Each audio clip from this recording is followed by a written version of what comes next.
सबसे पहली हत्या जो मैंने देखी वो मुझसे कुछ फुट की दूरी पर हुई थी। जब मैं दूध लेने गया था, मैंने सिर्फ 10 फुट की दूरी से देखा उसे। उन्होंने उसे 7 बार गोली मारी थी और मैंने एक के बाद एक बहुत सारी मौतें देखी अपनी ज़िंदगी में। साउथ ब्रॉक्स की सड़कों पर आपको एक हत्यारा, एक लूटमार करने वाला और एक बहुत चालाक इंसान बन के जीना होता है। मेरे पिता की तरफ के लोग तांत्रिक और भूत सिद्धि करने वाले थे। हम तंत्र मंत्र और भूत सिद्धि करते थे। हमारा कांटेक्ट खुद शैतान से था। मुझे याद है कि मेरे पिता कमरे में जाया करते थे शैतान की पूजा करने के लिए, और मैं शैतान की उपस्थिति को भी महसूस कर पाता था। और मेरे पिता आराधना करते थे, टंग्स में बोलते थे, शैतान की अन्य भाषाएं बोला करते थे, दुष्ट आत्माओं की। और वहाँ वो फूल चढ़ाते, कैंडल जलाते और पानी डालते थे। शाम को 7 बजे से लेकर सुबह 5 बजे तक मैं एक डिमोनिक चर्च में जाता था जहाँ तंत्र मंत्र भी सिखाया जाता था। मुझे ट्रेंड किया जा रहा था, मैं ट्रेंड हो रहा था तांत्रिक बनने के लिए। मुझे भूत सिद्धि करने वाली जादूगरनी औरतें जो 30 साल से, 40 साल से, 50 साल से अपने धर्म में लगी हुई थी, ये सिखा रही थी कि कैसे बात करनी है प्रिंसिपैलिटीज से, शैतान से, जमीन वाली दुष्ट आत्माओं से। आप शैतान से डायरेक्ट बात नहीं कर सकते, आपको पहले अधिकार कमाना होगा। जो सबसे पहली बार भयानक हत्या हुई थी जो मैंने बताया, वो यहाँ इस घर में हुई थी। हस्बैंड ने 52 बार पत्नी को चाकू मारा था और उसके सर को काट के अलग कर दिया था। हम उसकी बेटी के साथ खेला करते थे, इसलिए जब हम उसे छोड़ने आए यहाँ पर तो वो यहाँ खड़ी थी और उसको पता चला कि उसकी माँ इस तरह से टुकड़ों में काटी गई। इसी घर में हुआ था ये। एक बार मैं अपने स्कूल में अपने दोस्तों के साथ खेल रहा था तो वहाँ एक पास्टर आए, एक बैंड भी उनके साथ आया था और वो गाना गाने लग गए। लोग इकट्ठा हो गए और वहाँ बड़ा अद्भुत माहौल बन गया। पूरे स्कूल में एक खुशी की लहर दौड़ गई और मैं एक टूटे हुए परिवार से आया था। वहाँ पास्टर स्टेज पे खड़े होकर बाइबल की कुछ बात बता रहे थे, बाइबल की कहानियाँ बता रहे थे, परमेश्वर कैसे सबसे प्यार करता है, और वो यही सब बता रहे थे। पहली बार मैं थोड़ा सा जुड़ा कि वाह, शायद परमेश्वर मुझसे प्यार करता है। हो सकता है परमेश्वर को मेरी या मेरे परिवार की ज़रूरत है। शायद परमेश्वर मुझे और मेरे परिवार को छूना चाहता है, हमारी परिस्थिति बदलना चाहता है। मुझे भी थोड़ा प्यार मिल सकता है, मुझे भी मिल सकता है। और वो मेरी तरफ चलते हुए आ रहे थे और मुझे पहली बार प्यार बहुत महसूस हो रहा था, इतना कि मैं समझा नहीं सकता। और ये पास्टर स्टेज से उतर के लोगों के लिए प्रार्थना कर रहा था, उन्हें छू रहा था और मुझे लगा कि अब मेरी बारी है। अब ये पास्टर मुझे छुएगा और अब यीशु मुझे कबूल करेंगे और मुझे जताएंगे कि प्यार होता क्या है।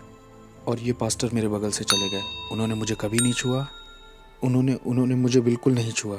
वो नीचे लाइन तक आए, मेरे पास आए और मेरे पास से गुजर गए और दूसरे लोगों को छुआ। मुझे लगा ओह, यीशु ने भी प्यार नहीं किया, पिता ने प्यार नहीं किया, मेरा घर परिवार भी टूटा हुआ है। यीशु को शायद अच्छा लगता है कि मेरी माँ मार खाती है, मेरे भाई और मैं भूखे सो जाते हैं। उसे शायद अच्छा लगता है कि हमारे अपार्टमेंट में लाइट नहीं है, हम स्कूल में मिसफिट हैं, उसे हमारा स्कूल आना भी अच्छा नहीं लगता। ये जो यीशु है ना, ये भी मेरे बाप की तरह ही है, इनमें कोई अंतर नहीं है, ये भी मेरे पिता जैसे ही हैं। और मैं टूटा हुआ और बड़ा उदास अपने घर पहुंचा और मुझे याद है 1 या 2 हफ्ते बाद लगभग मैं स्कूल के बाहर थोड़ी मस्ती कर रहा था, अपने दोस्तों के साथ मज़े ले रहा था और मैंने सुना कि कुछ नीचे गिरा। वो एक वुडू नेकलेस था। मैंने उसे उठाया और पहन लिया। उसमें बहुत सारे रंग थे और ये नेकलेस ही मेरा शैतान के साथ पहला कांटेक्ट था। कुछ समय के बाद हम टैरो कार्ड रीडिंग करने गए।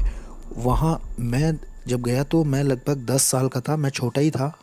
वहाँ पर जो औरत भूत सिद्धि करती थी, टैरो कार्ड रीडिंग करती थी, वो विच लेडी, उसने मुझ में अपनी आंखें बिल्कुल धंसा दी। वो बिल्कुल मुझ पर फिक्स हो गई। हमें ये लड़का चाहिए, हमें ये लड़का चाहिए ही चाहिए। हम इसे सेंटेरिया का रिसर्च करने वाला बनाएंगे और ये स्पिरिचुअलिज्म को भी आगे बढ़ाएगा। स्पेनिश में आत्माओं की साधना करना डिमोनिक है और सेंटेरिया संतों की पूजा कहलाती है, लेकिन वो है दुष्ट आत्माओं की पूजा। और अगर ये तुमने हमें नहीं दिया तो ये 30 दिन में अपनी आंखें खो देगा। मेरी माँ होने के नाते मान गई और उसने अपना फर्नीचर बेच दिया, उसने अपना बेडरूम सेट बेच दिया सिर्फ $250 जुटाने के लिए, ताकि मेरी पहली सेरेमनी हो। इस औरत ने मेरी माँ के दिल में बहुत डर बिठा दिया था और मेरी माँ ज़मीन पे सोने लग गई क्योंकि उसके पास बेड नहीं था और वो ये भी नहीं चाहती थी कि मेरी आंखें खोएं। तो इन लोगों ने मुझे अंधकार की दुनिया में आगे बढ़ाया जब मैं 10 साल का था। फिर पहला एनकाउंटर जो मेरा हुआ, मैं जब 10 साल का था, वहाँ डेविल आया और उसने ऑफरिंग भी कबूल कर ली। मेरी ज़िंदगी अब शैतान को सौंप दी गई थी और उन्होंने मेरे गले में 5 मालाएं पहनाई। ये 5 तरह की बड़ी दुष्ट आत्माएं थीं जो आसमानी मकामों में रहती हैं। ये शैतान के नीचे होती हैं। उन्होंने ये मेरे गले में पहना दिया, जिन्हें सेंटेरिया कहते हैं। उन्होंने कहा कि यही रूहें आज से तुम्हारी मदद करेंगी और ये तुम्हारे स्पिरिचुअल गार्डियन एंजल्स हैं और अब से यही तुम्हारी आगे को फिक्र करेंगे। ये जो कोने की बिल्डिंग आप देख रहे हैं इधर इस कोने की, ये पूरी लगभग खाली रहती थी और मैं और मेरा भाई यहाँ ऊपर से उतर करके और पंप से पानी लेने जाते थे। ये वाला पंप था वो, ये खाली थी और ज़्यादातर अपार्टमेंट यहाँ के खाली ही थे और मैं और मेरा परिवार ही सिर्फ यहाँ रहते थे। मेरा जो पूरा चैपल था वो इन्हीं सब कामों में लगा हुआ था। वो शैतान की पूजा करते थे और हम डिमोनिक चर्च में जाते थे शाम को 7 बजे से लेकर सुबह 5 बजे तक। भूत सिद्धि वाली औरतें और तांत्रिक हमें सिखाते थे, वो बुलाना सिखाते थे, नियम कायदे और अधिकार के विषय में सिखाते थे। इस जगह को कौन देखता है, ऊपर हाकिम कौन है और यहाँ की प्रिंसिपलिटीज का नाम क्या है और किस तरह से हमारा चैनल काम करता है। 13 साल का होते होते मुझे शरीर से आत्मा को अलग करना आ गया था और मैं शरीर घर में छोड़कर स्पिरिट रेल्म में निकल जाता था, अलग क्षेत्रों में, और जाकर वहाँ श्राप बोलता था। अंधकार का साम्राज्य बढ़े और आस पड़ोस श्रापित हो जाए, यहाँ पर होमोसेक्सुअलिटी आ जाए, यहाँ पर डीमंस आ जाए, यहाँ पर spirit of murder, spirit of suicide आ जाए। मुझे अपने आस पड़ोस में ये सारे चैनल्स चलाना आ गया। 15-16 की उम्र आते आते मैं हॉस्पिटल्स में जाके आईसीयूज में मौत हो जाए ऐसा बोलता, दूसरे कमरों में मौत हो, ये इंसान मर जाए, ताकि डेविल की नज़र में मेरा लेवल या मेरा ओहदा और बढ़ सके और मैं न्यूयॉर्क सिटी का सबसे बड़ा डेविल वर्शिपर बनना चाहता था। शैतान मेरा बाप बन गया, उसने मेरे बाप की जगह ले ली क्योंकि मैंने ऐसी दुआ की थी कि मेरे बाप को मार दो। 33 साल की उम्र में मेरे बाप को चेहरे पर गोली मार करके ख़त्म कर दिया था एक नाइट क्लब में एक औरत की वजह से। जब वो घर आ रहे थे शैतान ने उन्हें ले लिया और उसने कहा कि मैंने पुराने से नए को बदल दिया है और ऐसे डेविल मेरा बाप बना। एक क्लब था इस जगह पर और वहाँ मेरे बाप को मारा गया था जब उनकी उम्र 33 साल की थी। मैंने बताया था ना कि जब मैं छोटा था, लगभग 11 साल का था, तो यहाँ पर एक कॉर्नर पर स्टोर हुआ करता था इधर साइड। जब मैं दूध का गैलन लेने गया था मेरे सामने उस आदमी को मारा गया था। शैतान का पुजारी होने से मेरा ओहदा अब बढ़ चुका था और इतना बढ़ गया था कि मैं प्रिंसिपैलिटीज़ को और दुष्टात्मा को इधर से उधर भेज सकता था। और मैं जैसे आपके साथ यहाँ बैठा हूँ ऐसे मैं शैतान के साथ बैठा करता था और वो ह्यूमन फॉर्म में आ जाता था। उसकी उपस्थिति आती थी और मैं सारी रात उससे बात करता था और वो मुझको असाइनमेंट्स देता था। मैं अच्छे क्लब्स में और लॉन्ज में जा कर के चेक करता था कि किसको मैं अंधकार के साम्राज्य में ला सकता हूँ। मैं उनको उनका भविष्य बता देता था, उनकी ज़िंदगी के बारे में उन्होंने क्या क्या किया है और उनके साथ क्या होने वाला है ये सब बता देता था। उन्हें बिल्कुल ये अंदाज़ा नहीं था कि मैं कौन हूँ, मैं बस दुष्टात्माओं की शक्तियों से भरा था। मैं खून भी चखा करता था। हर हफ्ते मैं जानवर को काट कर उसका खून पीता था और कभी समय नहीं हुआ या पैसे नहीं हुए तो खुद का हाथ काट करके खुद का खून पी लेता था। हमारे ग्रुप में और जिन लोगों के साथ मैं था वो सब डीमन से जुड़े हुए थे। उनमें डॉक्टर्स थे, लॉयर्स थे, उसमें प्रिंसिपल्स और जजेस और पुलिस ऑफिसर्स भी शामिल थे जो जादू टोने में लगे हुए थे। सिंगर्स जो आज की डेट में बहुत मशहूर हैं वो भी थे। मैं एक हवा के हाकिम को दूसरी जगह भेज सकता था, नीचे ज़मीन की दुष्ट आत्माओं को दूसरी जगह भेज सकता था ताकि उस जगह की चर्च बंद हो जाए, चर्च की ग्रोथ बंद हो जाए और लोगों के सेव होने के सारे मौके छिन जाएं। कभी कभी मैं शराब में धुत होकर के दुष्ट आत्माओं से इतना भर जाता था कि सड़क के बीच में खड़ा होकर के परमेश्वर से कहता था, सुन तुमसे भी थोड़ा उलझना चाहता हूँ, आओ थप्पड़ मारूं या थूक दूं तुम्हारे मुंह पर, आओ भिड़ के दिखाओ नीचे। मेरी शादी भी हॉलोवीन पे हुई थी। शादी भी डिमोनिक थी जो मैंने हॉलोवीन पे की थी। दूसरी प्रिंसिपैलिटीज़ के डीमंस आए थे मेरी शादी में। कोई इंसानी जात मेरी शादी में नहीं आई थी। वो सब मेरी शादी में आने से डर रहे थे। मेरी शादी बड़ी अजीब थी। मैंने लोगों को इनविटेशंस भेजे, कोई दिखाई ही नहीं दिया तो कोई वेडिंग गिफ्ट नहीं। लेकिन हाँ, दुष्ट आत्माएं आई थी मेरी शादी में और उन्होंने ही बैप्टिज्म दिया। तो मेरी पत्नी और मैं, हम दोनों ही तंत्र मंत्र करते थे और हम अपनी बेटी को भी वही बनाना चाहते थे। मुझे याद है पहली बार जब मुझे इंसान की कुर्बानी करनी थी तो डेविल मेरे साथ कार में अंदर बैठा हुआ था। उसने कहा, मुझसे प्यार करते हो? मैंने कहा, ऑफ कोर्स डैडी। उसने मुझसे कहा कि छत के ऊपर एक आदमी है, वो तुम्हें नुकसान पहुंचाने आया है, तुम्हारा पैसा चुराने आया है, तुम उसे मेरे लिए मार दो अगर प्यार करते हो तो मैं छत की ओर ऊपर जाने लगा। मुझे याद है मैं 12वें माले में रहता था और जब मैं छत के ऊपर पहुंचा तो वो छत के पीछे वाले हिस्से सीढ़ियों पर छुपा हुआ था और ये आदमी 6 फुट 5 इंच का, वो लगभग 250 पाउंड का होगा। मैं डीमन पजेस्ड हो गया था और मेरे अंदर दुष्टात्मा गई, मैंने महसूस किया और अब मैं नहीं रह गया था।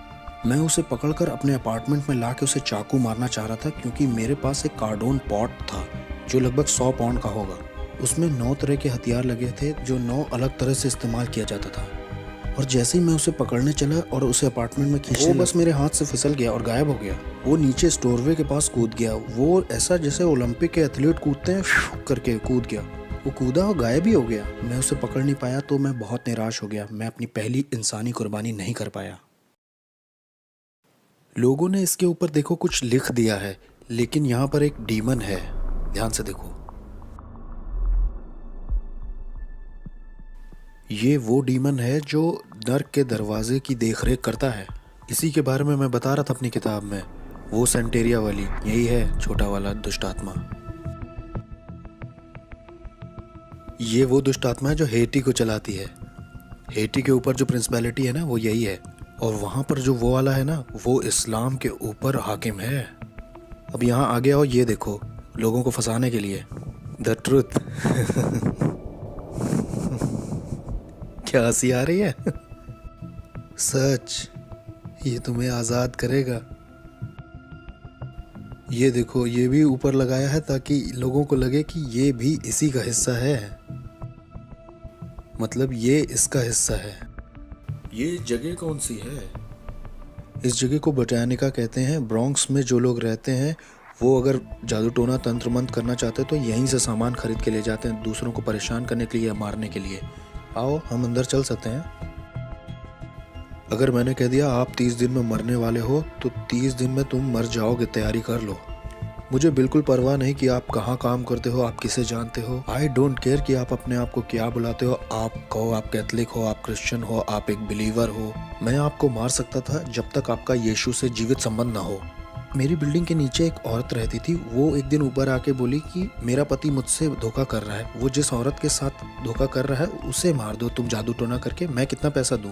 मैंने कहा मैं पहले शैतान अपने पिता से पूछूंगा और फिर तुम्हें बताऊंगा, तुम 2 दिन बाद आना। फिर वो औरत आई और शैतान ने मुझे बताया कि एक कॉफिन बॉक्स, 21 ब्लैक कैंडल्स और उस औरत की एक मूर्ति बना करके उस कॉफिन में डाल देना, जादू टोना करने के लिए और उस औरत को मारने के लिए। 21 दिन में उसकी मौत हो जाएगी। 21 दिन में हम उसका फ्यूनरल देखेंगे। तो वो औरत आई, मैंने उससे कहा मैं $10,000 तुमसे लूँगा उस औरत को मारने के लिए। उसने कहा ठीक है। मैंने कहा अरे तुम्हारी मेरी जान पहचान है, मैं तुम्हारे घर भी आता था। तुम एक काम करो, 7,000 देना, 30% ऑफ दे रहा हूँ तुम्हें, मैं मार दूंगा उसे। 30% ऑफ है तुमको, $7,000 दे देना बस। जब वो औरत मेरे घर से जा रही थी तो बोल के बोली वैसे वो औरत क्रिश्चियन है। उसने कहा वो मसीही है। मैंने कहा अब मैं उसे फ्री में मारूंगा। मैंने कहा मैं उसको अब फ्री में मारूंगा, मुझे इन क्रिश्चियंस को एक सबक सिखाना है, मैं उसे अब फ्री में ही मारूंगा। मैंने कहा मुझे तुम्हारा पैसा नहीं चाहिए, मैं फ्री में मारूंगा। तो मैंने उस पर तंत्र मंत्र किया, वूडू किया, लेकिन 21 दिन होने पर भी वो मरी नहीं। एक महीना हो गया वो मरी नहीं। और मुझे लगा अरे ये हो क्या रहा है, ये मेरी इज्जत का सवाल था। मैंने शैतान को बुलाया, मैंने दुष्ट आत्माओं को बुलाया, मैंने बढ़ा दी अपनी जादू टोना तंत्र मंत्र। मैंने उस पर दुगना जादू टोना शुरू कर दिया ताकि वो एक रात में ही मर जाए, लेकिन कुछ नहीं हुआ, कुछ नहीं हो रहा, कुछ नहीं हो रहा। और एक दिन ऐसा हुआ कि शैतान ही आ गया। मैंने महसूस किया उसकी उपस्थिति आई और शैतान ने मुझसे कहा कि हमें ये प्लान छोड़ना होगा जिस औरत को तुम मारना चाहते हो। मैंने कहा प्लान क्यों छोड़ना होगा, मेरी इज्जत दांव पे लगी है, मैं एक भूत साधक हूँ, मैं तांत्रिक हूँ। अगर मैंने उसे नहीं मारा तो लोगों को लगेगा कि मेरे अंदर ताकत नहीं है। उसने कहा तुम समझ नहीं रहे हो, जिस परमेश्वर की वो सेवा करती है वो उसे अकेला नहीं छोड़ता है, उसे छुओ मत। मैंने कहा कौन है ये ईश्वर? उसने कहा वो जिसकी सेवा करती है। मैं बहुत गुस्से में था। मैंने कहा नहीं, 1 हफ्ता और लेते हैं, चलो मारते हैं। उसने कहा नहीं, जिसकी वो सेवा करती है वो उसे अकेला नहीं छोड़ता है। जिस तरह का जादू टोना मैंने उसके ऊपर किया था ना, उसे 21 दिन से कम में मर जाना चाहिए था। और भाई कैसे हो? ये ईज़बेल है, इनके धर्म की ये ईज़बेल है। देखो ये कैसे काम करता है। ये स्टैचूज जो हैं इनका कोई मतलब नहीं है, लेकिन इसके पीछे एक दुष्ट आत्मा है। तो अपने खुद के लिए मुझे उसे पहचानने के लिए इसका बनाया जाना बहुत ज़रूरी है, नहीं तो मैं उस आत्मा से नहीं जुड़ सकता। उस दुष्ट आत्मा से मेरी जान पहचान नहीं हो सकती। हमारे बीच में कुछ कॉमन नहीं है। मैं आदमी हूँ, वो एक आत्मा है, और आत्माओं में भी वो दुष्ट आत्मा है। मैं उससे जुड़ ही नहीं पाऊंगा। उससे जुड़ने के लिए मुझे इसको बीच में लाना ही होगा। ये इंसानों की तरह दिखते हैं, लेकिन इस आदमी के पीछे भी एक कहानी है। उस कहानी की वजह से ही आप उससे जुड़ सकते हो, और ये दुष्ट आत्मा उसकी वजह से चलन कर सकता है। और ऐसा ही इन लोगों के साथ भी है। बाद में इनके नाम रखे जाते हैं और इनके भी जन्मदिन होते हैं, इनके भी अपने दिन होते हैं। किस तरह से इंसान फंस के पकड़ा जाता है इस दुष्ट आत्मिक संसार में और तंत्र मंत्र में, जानते हैं? ये वो जाल हैं जिनसे दुष्ट आत्माएं ऑपरेट करती हैं, अपना चलन करती हैं। इन्हीं मूर्तियों की वजह से इंसान अपने सारे शैतानी काम और शैतानी मजहब चला पाता है। यहाँ ऐसी कोई चीज़ नहीं है जिसे पवित्र कहा जा सके, बस एक ही है, वो हम हैं। इस जगह पे होता क्या है? वहाँ पीछे तंत्र मंत्र होता है, वूडू होता है, वहाँ कुछ मंत्र बोले जाते हैं और उससे मूर्तियाँ पवित्र की जाती हैं। ये सारी दुष्ट आत्माएं चाहती हैं कि आप एक नई मूर्ति खरीदें ताकि आप दुष्ट आत्मा को घर ले जा सकें। ये देखो, खास प्रार्थनाएं, ये आपको विश्वास दिलाना चाहते हैं कि आप परमेश्वर से प्रार्थना कर रहे हो। मैं भी यही किताब इस्तेमाल करता था, खास प्रार्थनाएं। इनका मकसद ही है कि आपको लगे कि आप ईश्वर से प्रार्थना कर रहे हैं, लेकिन इनमें कोई भी ईश्वर में बाइबल का कुछ नहीं है, ना बाइबल की कोई बात है, ना क्रूस की कोई बात है। मैं न्यूयॉर्क अमेरिका में तीसरे नंबर का वो इंसान था जिसके पास एक ऐसी किताब थी जिसमें चिन्ह बने थे सारी दुष्ट आत्माओं के और सारे हाकिमों के, और कैसे लोग ये तंत्र मंत्र सीख सकते हैं। और कोई इस तरह की किताब को नहीं रख सकता, या किसी के पास ऐसी किताब नहीं हो सकती जब तक डेविल उस पर खुद साइन न कर दे। और मैं तीसरा वो इंसान था जिसके पास ये किताब थी, और मैं इस किताब के निशानों का इस्तेमाल करके जादू टोना करता था ताकि लोगों का दिमाग खराब हो जाए और वो बीमार पड़ जाए। जाने कैसे तंत्र मंत्र से मैं उन्हें बीमार करके लेप्रोसी, किसी को कैंसर दे देता था। मैंने लोगों के ऊपर ऐसा जादू टोना किया कि उनके साथ गर्भपात हो, उनके जीवन में अबॉर्शन आ जाए, लोग हॉस्पिटल जाएं, सर्जरी ही करवाएं, बिना सर्जरी के हॉस्पिटल में रहें। जादू टोने से मैंने लोगों को पागल भी किया है।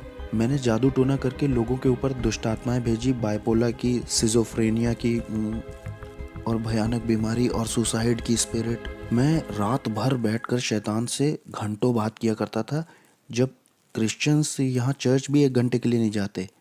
बहुत से क्रिश्चियंस 1 घंटे दुआ भी नहीं करते।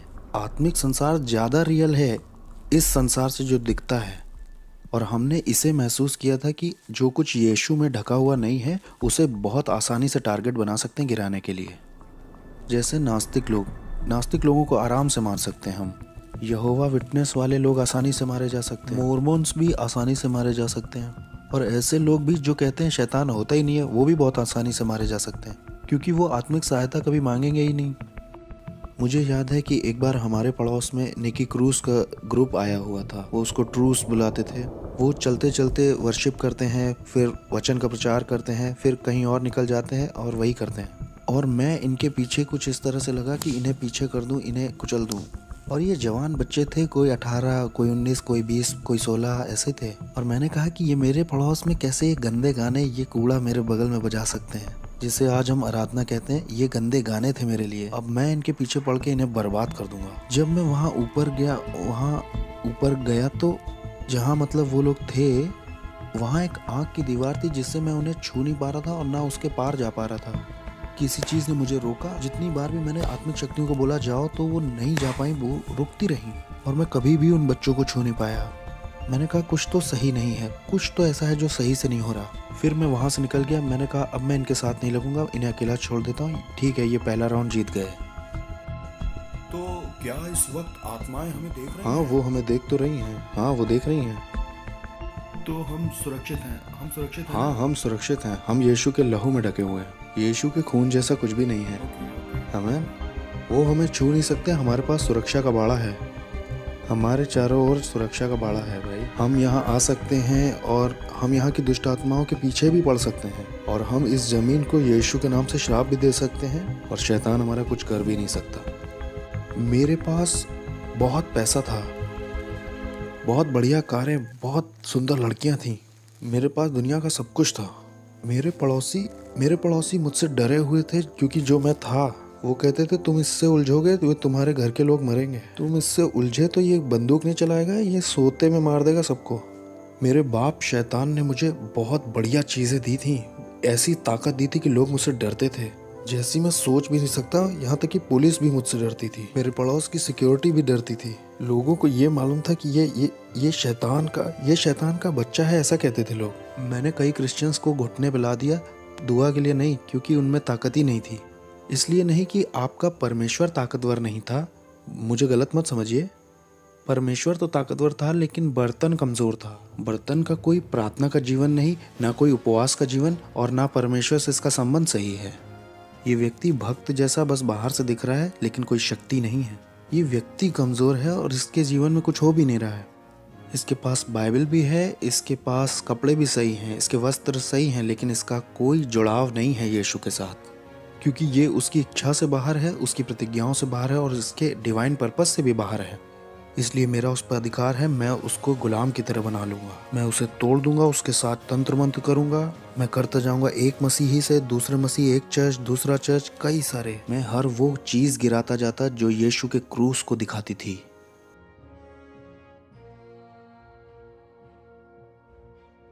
बहुत ही दुष्ट आत्माओं से भरी हुई जगह है।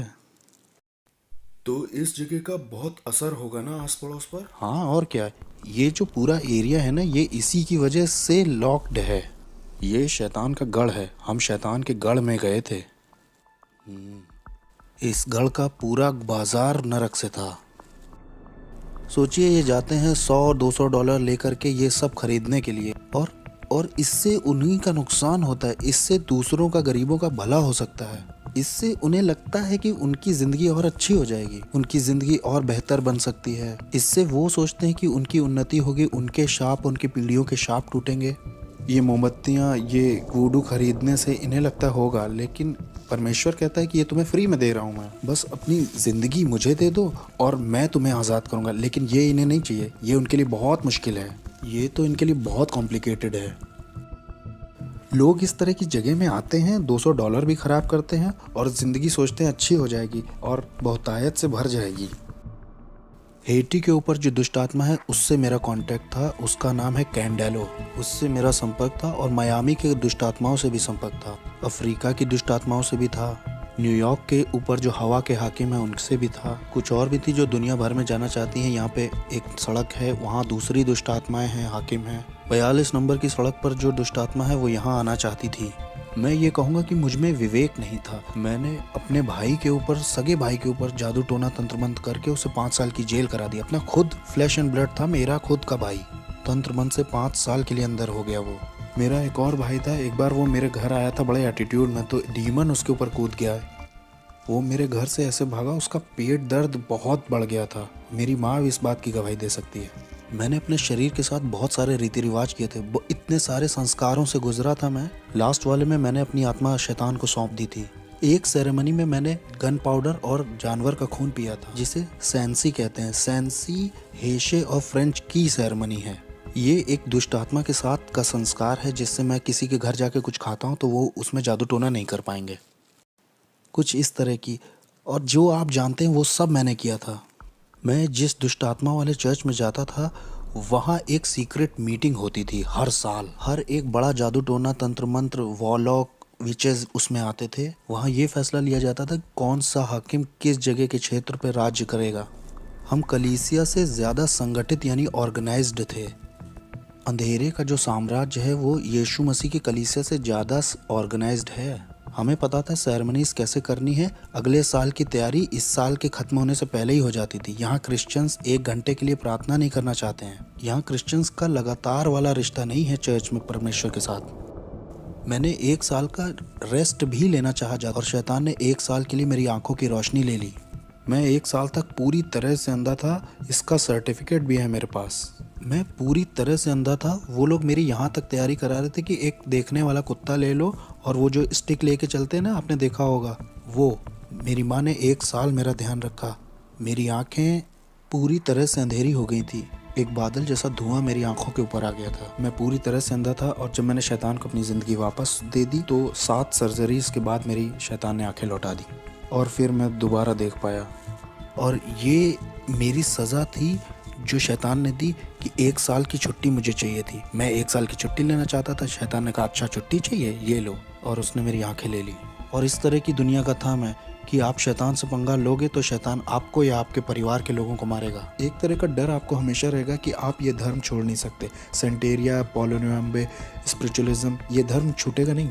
डॉक्टरों के पास कोई एक्सप्लेनेशन नहीं था कि मेरी आंखें कैसे गईं।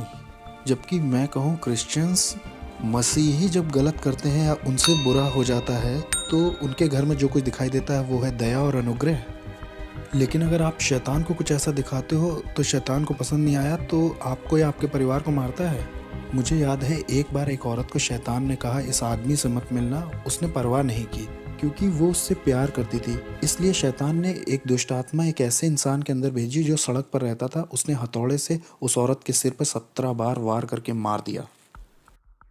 एक बार मैं अपने घर में बैठा हुआ था, बहुत अमेजिंग था। मैं नाइट क्लब से लौट के आया था।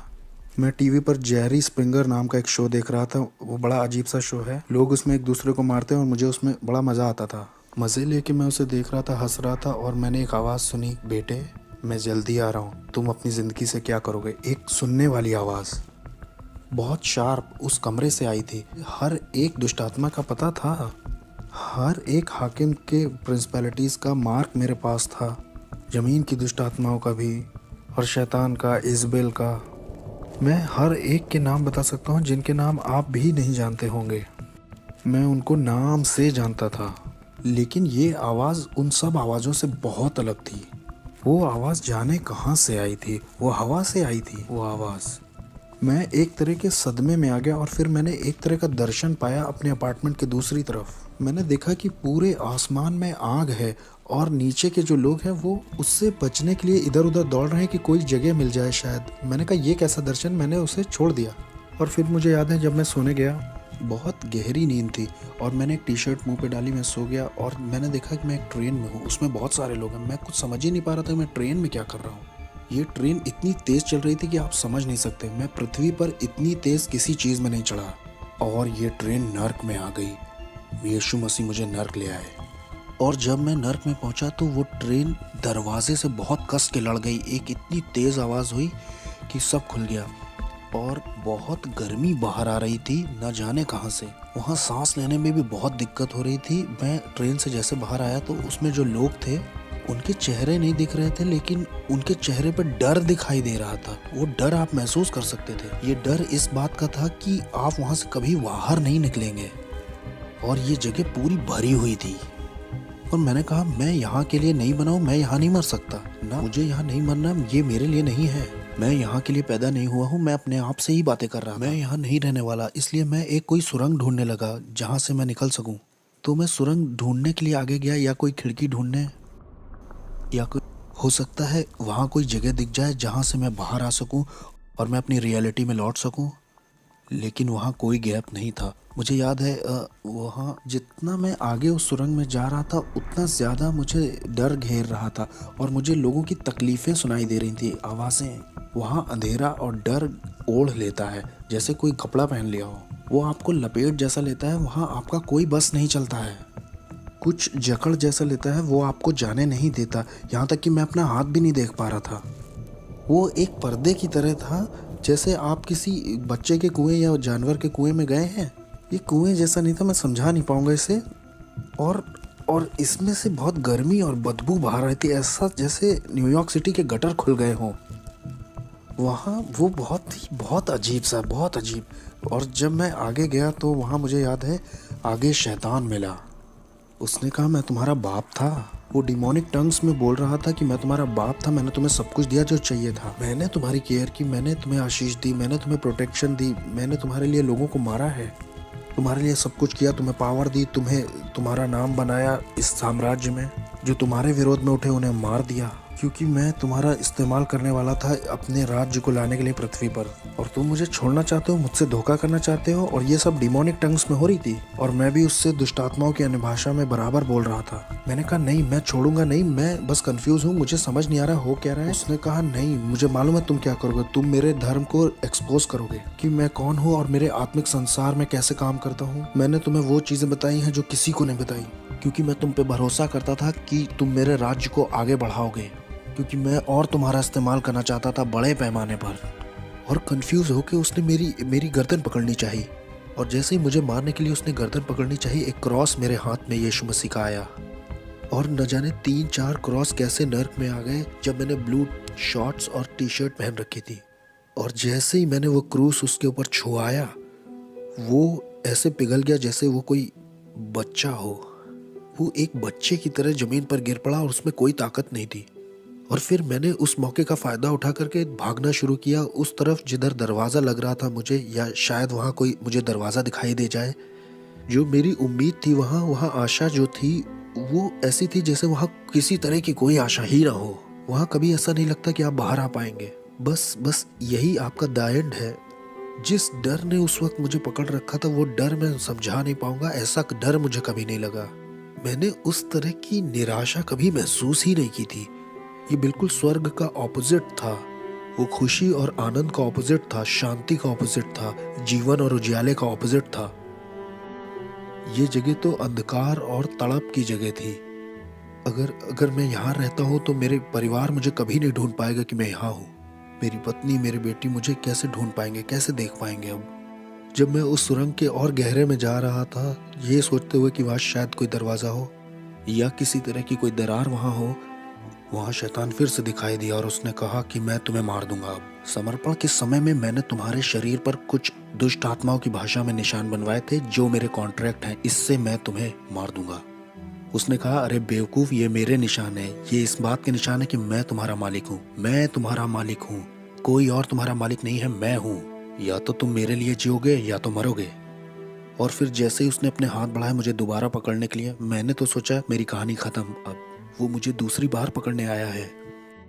क्रूस यीशु मसीह का बीच में आ गया, नरक में।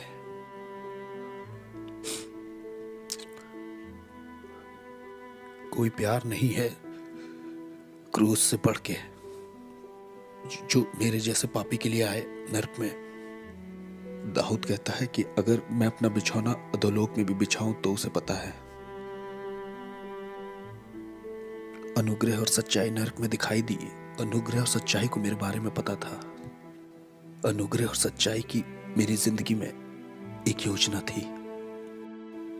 मेरे गलत, शैतानी, घमंडी और खुदगर्ज और स्वार्थीपन का जब अंत हो गया नरक में, जब मेरा समय भी पूरा हो गया था, तब यीशु मसीह दिखाई देते हैं मेरे जैसे मिसफिट के लिए और कहते हैं, तुम्हारे लिए मेरे पास योजना है, मैं तुमसे प्यार करता हूँ जितना तुम सोच नहीं सकते। वो मुझे नरक में दिखाई दिए और जब मैं वापस आया, मेरी आत्मा शरीर में वापस आई, तब मैंने अपने घुटने टेके यीशु मसीह के नाम से। मेरे पास $1,00,000 का सामान था तंत्र मंत्र का, मैंने फेंक दिया। मैंने तंत्र मंत्र सब फेंक दिया। मैंने अंधेरे के साम्राज्य से जुड़ी हर एक चीज़ फेंक दी।